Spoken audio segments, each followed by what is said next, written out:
Good morning बच्चों। आज हम लोग भूगोल विषय में अध्याय 5 उद्योग इस पाठ के आगे का पढ़ेंगे। उद्योग शब्द का मतलब आप पिछली क्लास में पढ़ ही रहे थे कि उद्योग शब्द का संबंध उन आर्थिक गतिविधियों से है जो वस्तुओं के उत्पादन, खनिजों के खनन एवं अन्य सेवाओं से संबंधित हैं। हम इस पाठ में कृषि पर आधारित उद्योग के बारे में पढ़ रहे थे, खनिज पर आधारित उद्योग के बारे में पढ़ रहे थे। कृषि पर आधारित उद्योग जैसे गन्ने से शक्कर बनाना, कपास से वस्त्र बनाना, वनस्पतियों से तेल बनाना, जूट से बोरे और वस्त्र बनाना, चाय के पौधे से चाय की पत्ती तैयार करना। वैसे ही खनिज से आधारित उद्योग हैं जैसे लोहा इस्पात है, सीमेंट है, उर्वरक है, इलेक्ट्रॉनिक उद्योग है, परिवहन उपकरण है। खनिजों को संशोधित कर वस्तुओं का निर्माण होता है इसमें, और खनिजों के भंडारों की आपूर्ति सीमित होती है ना। तो हम लोग यहाँ पर कृषि पर आधारित उद्योग और खनिज पर आधारित उद्योग ये पढ़े थे। उद्योगों का वर्गीकरण इसी आधार पर किया गया था। और साथ में अब इसके बाद में हम लोग पढ़ेंगे सूचना प्रौद्योगिकी उद्योग। सूचना प्रौद्योगिकी उद्योग होता क्या है ना। तो जैसे कंप्यूटर हो गया, आप लोग कंप्यूटर चलाते हो, कैलकुलेटर का भी उपयोग करते हो, टेलीविज़न हो गया या अन्य कोई भी इलेक्ट्रॉनिक उपकरण जिसका उपयोग आप लोग करते हो, है ना, उसी को ही सूचना प्रौद्योगिकी कहते हैं। तो इस टॉपिक को जब हम पढ़ेंगे तो और ज़्यादा अच्छे से हमको समझ में आएगा कि सूचना प्रौद्योगिकी होता क्या है। तो यहाँ पर देखते हैं। कल्पना कीजिए कि यदि कंपनी कार्य दिन में, यदि कंपनी जो है कार्य कर रही है और दिन में 24 घंटे संचालित रहे तो कितना कार्य संपादित किया जा सकता है। 24 घंटे वह कार्य करती है तो कितना कार्य जो है संपादित किया जा सकता है। संयुक्त राज्य अमेरिका और बेंगलुरु, भारत के कुछ सॉफ्टवेयर कंपनियों ने ऐसा करने के लिए समझौता किया है। पूरे विश्व में इस तरह के शिफ्ट में काम करने के कई रास्ते हैं। उदाहरण के तौर पर 2 सॉफ्टवेयर व्यवसायी कैलिफोर्निया की सिलिकॉन घाटी में डैनी और बेंगलुरु में स्मिता एक ही परियोजना पर कार्य कर रहे हैं।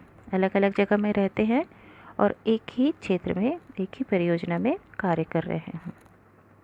जब स्मिता बेंगलुरु में सोती है, डैनी जो है कैलिफोर्निया में काम करता है।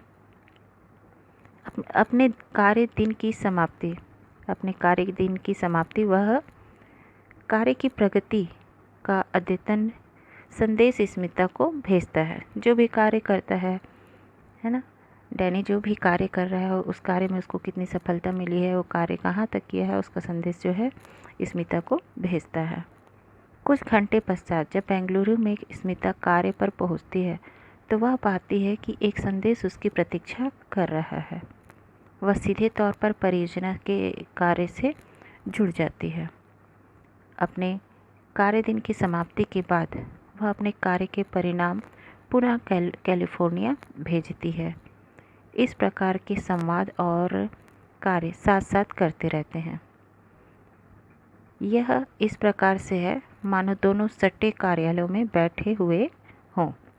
मतलब दोनों अलग अलग जगह में रह रहे हैं और उसके बावजूद जो है एक दूसरे को जो भी कार्य में प्रगति मिली है उसकी सूचना जो है एक दूसरे के पास भेज रहे हैं और उसके बाद में अपने कार्य में लग रहे हैं।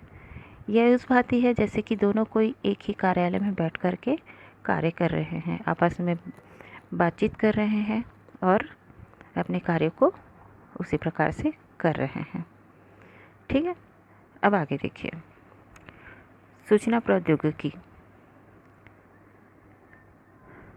प्रौद्योगिकी उद्योग सूचना के संग्रहण, प्रक्रम और वितरण को व्यवहार में लाते हैं। वर्तमान में यह उद्योग भूमंडलीय हो गया है।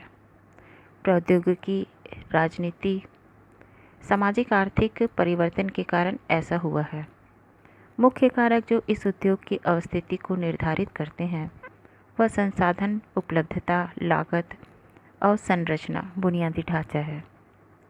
सूचना प्रौद्योगिकी उद्योग के मुख्य नाभि क्षेत्र के कैलिफोर्निया की सिलिकॉन घाटी और भारत के बेंगलुरु में है।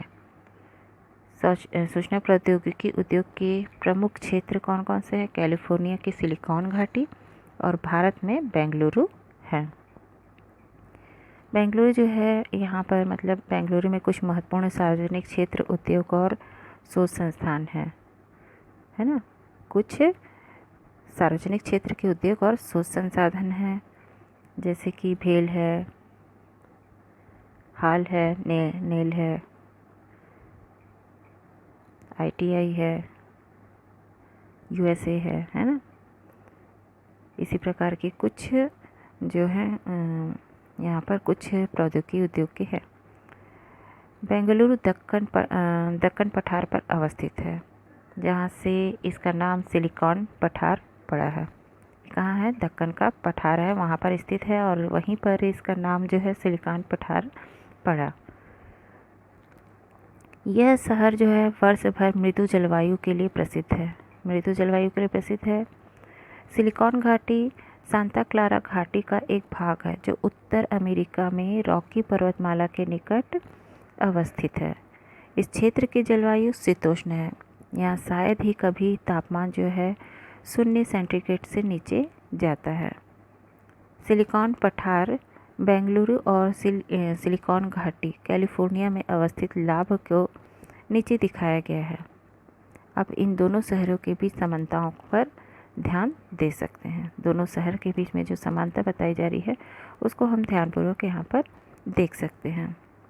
ठीक है, आगे देखिए। भारत के महानगरीय केंद्रों में अन्य उभरते सूचना प्रौद्योगिकी नाभि क्षेत्र हैं, जैसे मुंबई, नई दिल्ली, हैदराबाद और चेन्नई। अन्य स्थान जैसे गुड़गांव, पुणे, तिरुवनंतपुरम, कोच्चि और चंडीगढ़ सूचना प्रौद्योगिकी उद्योग के महत्वपूर्ण केंद्र हैं। बेंगलुरु के पास हमेशा विशिष्ट लाभ रहा है। इस शहर के मध्यम और उच्च प्रबंध प्रतिभा बड़ी संख्या में यहाँ पर उपलब्ध हैं।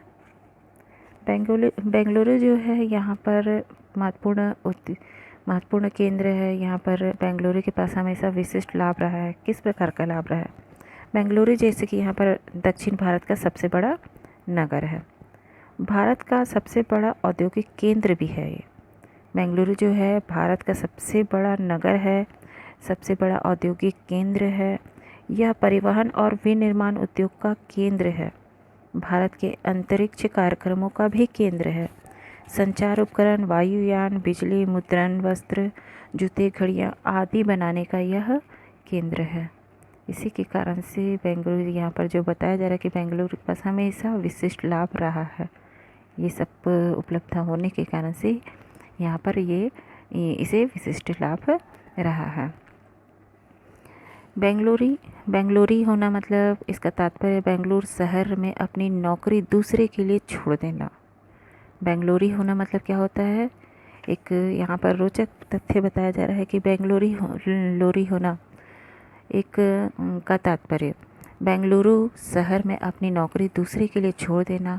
कुछ वर्ष पहले संयुक्त राज्य अमेरिका में अनेक सूचना प्रौद्योगिकी नौकरी जो है भारत जैसे देशों के बाह्य स्रोती हो गई, जहाँ कम वेतन पर उसी क्षमता पर निपुण श्रमिक उपलब्ध था।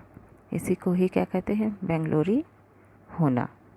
ठीक है, यहाँ पर देखिए कुछ वार्तालाप हो रहा है। आप अपने बुक में देख सकते हैं कुछ वार्तालाप हो रहा है एक दूसरे के बीच में। यहाँ पर हम देखते हैं कि क्या क्या वार्तालाप हो रही है इनके बीच में। भारत में बेंगलुरु में सर्वाधिक संख्या में सूचना प्रौद्योगिकी महाविद्यालय और शैक्षणिक संस्थान हैं। अब यहाँ पर लड़की क्या कह रही है? यह नगर धूल मुक्त है और यहाँ का किराया व रहन सहन का खर्च भी कम है। ठीक है, अब नीचे क्या कह रही है एक लड़की? सबसे पहले सूचना प्रौद्योगिकी की घोषणा 1942 में कर्नाटक की राज्य सरकार ने की थी। इस शहर में कार्य अनुभव वाले कुशल प्रबंधक सर्वाधिक उपलब्ध हैं। ये जो बातचीत हो रहा है ये कहाँ हो रहा है? सिलिकॉन पठार बेंगलुरु का जो अवस्थित लाभ है ना, तो कि लाभ हो रहा है, तो इसी के बारे में यहाँ आपस में इनके बीच में बात हो रही है। अब यहाँ पर देखिए क्या बताया जा रहा है। ये सिलिकॉन घाटी का जो कैलिफोर्निया में अवस्थित लाभ है उसके बारे में बात है। विश्व का सबसे अधिक उन्नत और वैज्ञानिक और प्रौद्योगिकी केंद्र के समीप है। सुहानी जलवायु, यहाँ का वातावरण कैसा है? सुहानी जलवायु, आकर्षक व स्वच्छ पर्यावरण के साथ भविष्य में विकास और विस्तार के लिए पर्याप्त स्थान है। और उसके बाद में यहाँ ये लड़की क्या कह रही है? मुख्य सड़क व हवाई पत्तन के समीप स्थित है। बाजार और निपुण कार्यबल तक अच्छी पहुँच है। ये सिलिकॉन घाटी कैलिफोर्निया में अवस्थित लाभ के बारे में बताया। तो हम लोग यहाँ पर अभी देखें कि सिलिकॉन पठार का में जो बेंगलुरु अवस्थित है ना, उसके बारे में देखिए क्या क्या बातचीत हुई, और कैलिफोर्निया में अवस्थित लाभ के बारे में यहाँ पर लोगों के बीच में क्या बात हुई, बेंगलुरु में क्या क्या लाभ हैं, इसको हाँ क्यों वहाँ पर कोई उद्योग स्थित है, इसको देखें। तो आज हम लोग इस पाठ के जरिए से उद्योगों के बारे में जाना। उद्योग जो है खनिज पर आधारित भी हो सकते हैं, इस्पात लौह इस्पात मतलब खनिज पर भी आधारित हो सकता है, और सूचना प्रौद्योगिकी उद्योग है उस पर भी आधारित है। आज इस पाठ के जरिए से हमने उद्योगों के बारे में पढ़ा। तो ये पाठ जो है आज यहाँ पर समाप्त होता है।